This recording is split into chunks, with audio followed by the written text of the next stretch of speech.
মমতাদি এবং অভিষেক এদের নজরে ছাড়া, এদের জ্ঞানের বাইরে, এদের অজান্তে এই ধরনের দুর্নীতি চলতে পারে না।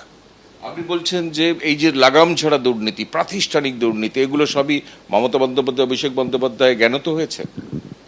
এটা হতে পারে যে তারা জানতো না, মমতা বন্দ্যোপাধ্যায় কিচ্ছু জানতো না, আর একটার পর একটা দপ্তরে লাগাতার দুর্নীতি হয়ে গেছে।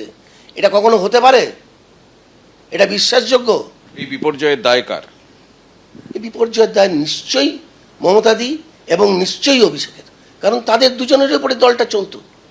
তাদের আইপ্যাক? দুজনের বাইরে দল ছিল না। আর আইপ্যাক? আর মাঝখানে ছিল আইপ্যাক। তো আজকে এই দলের সর্বনাশের মূল হচ্ছে এই আইপ্যাক, এবং এই আইপ্যাকের মাধ্যমে আইপ্যাক টাকা তুলতো। টাকা যেত কোথায়? টাকা যেত কোথায় কেউ জানে না, এটা কেউ বলতে পারবে না, কিন্তু তারা টাকা চাইতো, এটা ফ্যাক্ট। অভিষেক বন্দ্যোপাধ্যায়ের ভূমিকা নিয়ে প্রচুর সমালোচনা হচ্ছে, বিশেষত মানে আপনার দলেরই প্রচুর নেতা মুখ খুলছেন। আপনি কি বলবেন? বিভিন্ন জায়গায় অভিযোগ উঠছে যে কর্মীরা মার খাচ্ছে, কর্মীরা গড় ছাড়া। তো উনি তো সর্বভারতীয় সাধারণ সম্পাদক, উনি কেন রাস্তায় নেমে কর্মীদের পাশে দাঁড়াচ্ছেন না? কেন?